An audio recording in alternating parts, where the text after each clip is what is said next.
Hello, boys and girls. I am Miss Becky.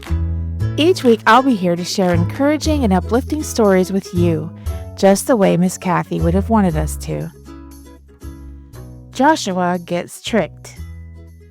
The story of how the Israelites defeated Jericho and Ai spread through the land of Canaan, and everyone was afraid.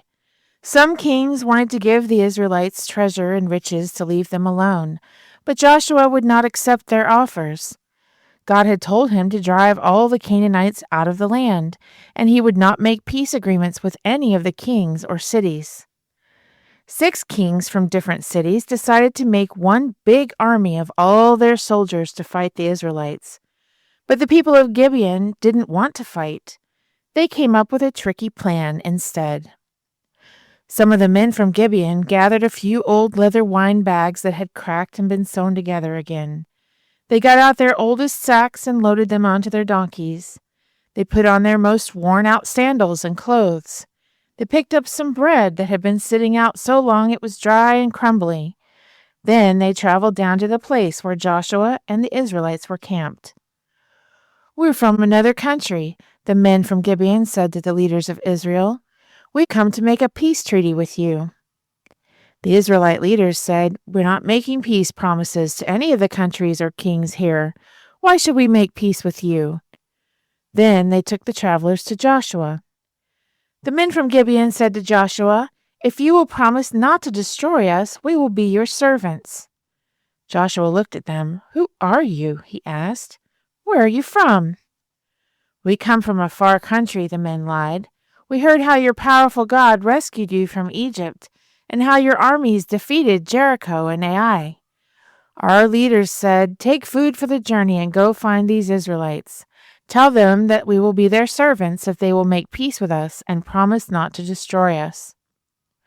Then they pulled out their dry bread and showed it to Joshua. "See? When we left home, this bread was fresh. Our leather wine bags were new. Now look at them. Look at our sandals and our clothes. Our long journey nearly wore them out." Joshua and his men were very careful.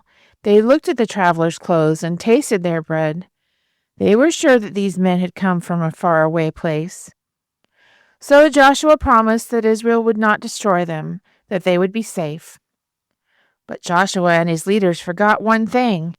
They forgot to pray and ask for God's help in deciding what to do. 3 days later, they found out that they had been tricked. They found out that the travelers were from Gibeon, a city not far from the Israelites' camp. They marched directly to the cities of Gibeon, but they did not attack them because of their promise. "Why did you lie to us?" Joshua asked. "Now you and your children must cut wood and carry water for us and for God's house."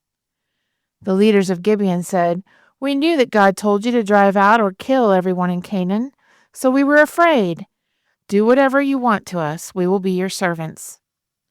So Joshua let them live, and the people of Gibeon were servants in Israel from that day on. But because they forgot to ask God for help, the Israelites were never able to have what God wanted for them, a land where no one worshipped other gods.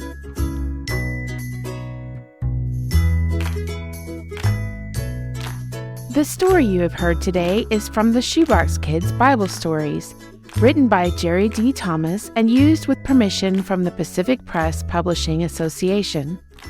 If you're interested in any other books published by the Seventh-day Adventist Church, please visit AdventistBookCenter.com or call 1-800-765-6955.